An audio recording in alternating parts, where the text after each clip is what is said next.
guys, it's me Essel and welcome back to the 5th episode of Old Clothes Transformation. For today's episode, we're gonna be transforming this old pants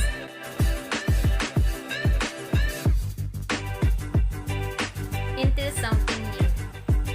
So the first thing I did was to measure the waist down to my desired length of the skirt. That would be 17 inches. And then I just add 1 inch for the same allowance.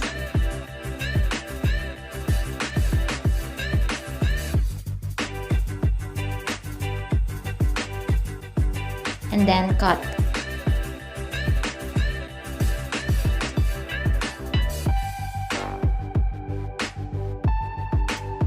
And now we're gonna unsew this part.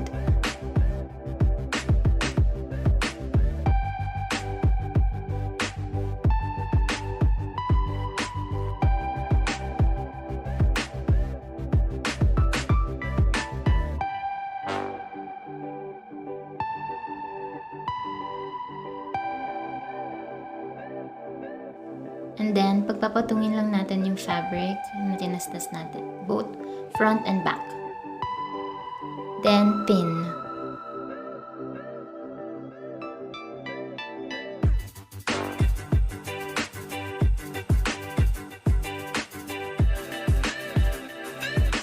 So, para naman sa laylayan, i-fold lang natin siya ng 1/2 inch ng 2 beses.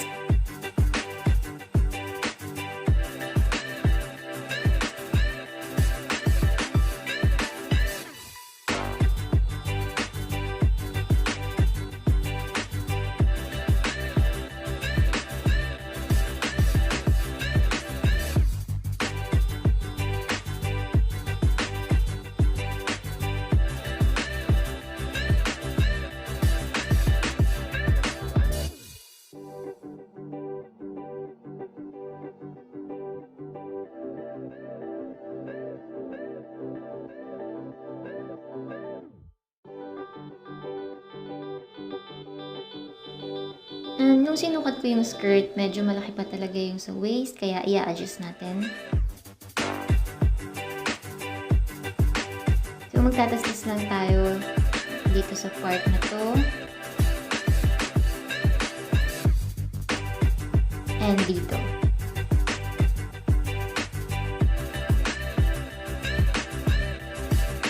And then ikakat lang natin yung center ng waistband.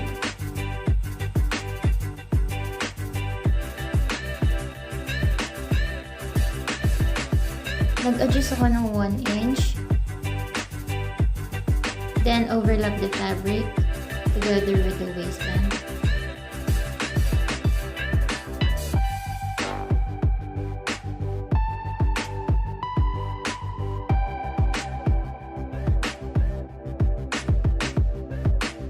Then, after natin matahi, babalik lang natin yung belt holder.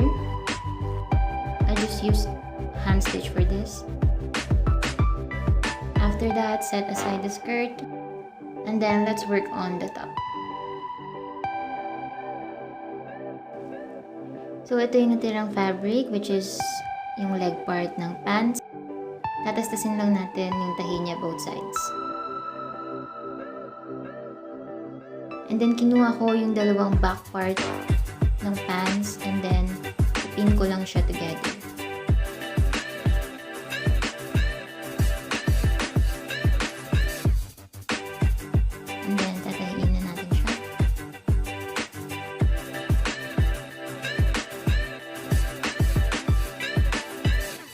Then fold it in half.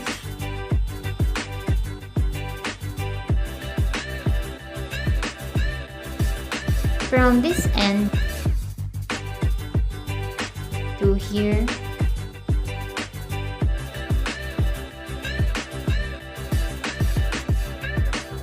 Then pin lang natin siya. Actually, parang gagawa lang tayo ng malaking triangle.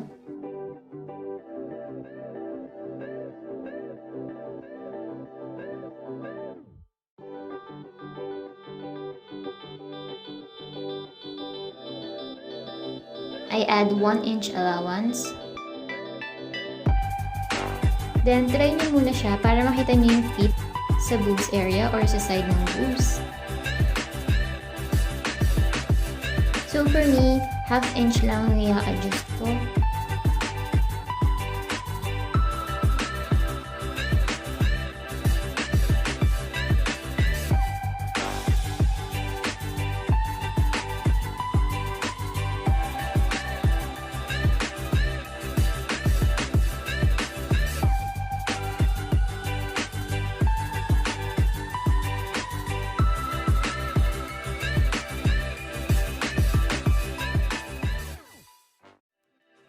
Then, cut lang natin yung excess na fabric.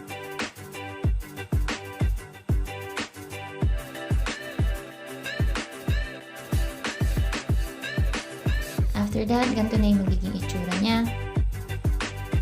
So, ito-cut ko lang yung sobrang fabric dito sa side para straight line lang siya. Then, galing sa extra fabric, magka-cut lang ako para sa strap holder. Yung haba nga is 3 inches and then yung lapad naman is 1.5 inches. So, nag-cut lang ako ng 2 pieces. And fold lang natin siya paloob.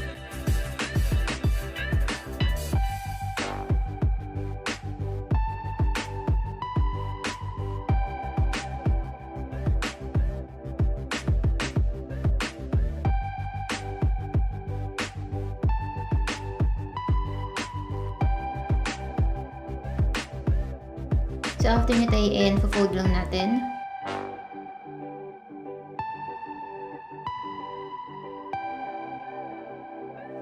Then, tatahiin natin sa magkabilang dulo.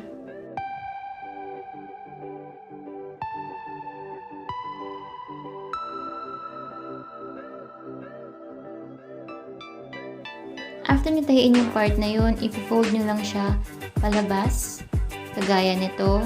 And then, tahiin natin ulit dito.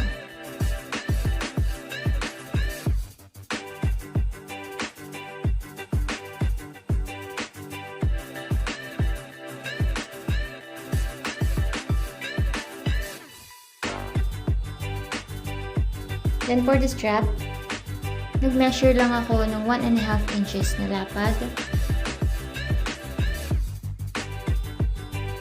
Then, cut. We're going to make 6 pieces of this.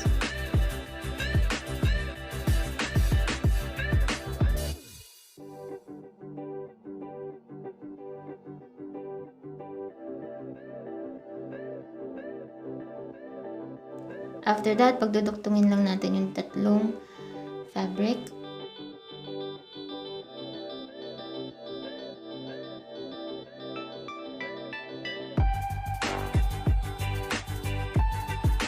Then, the next step, kakabit na natin yung strap sa top natin. Fold mo muna yung dulo and then wrong side ng strap sa back ng top natin.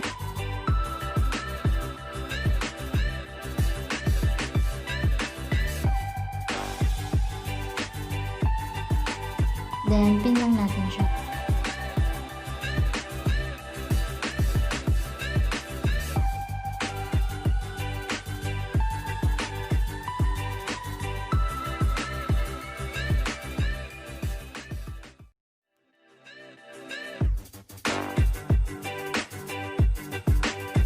After natin tie-in, i-fold lang natin siya paloob. Then, isa pang fold.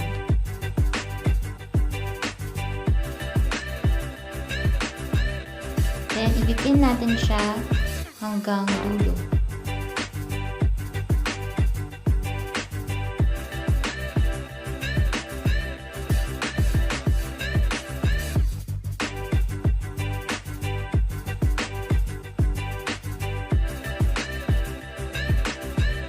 And then, ang pinakalas, tatahiin na natin yung strap.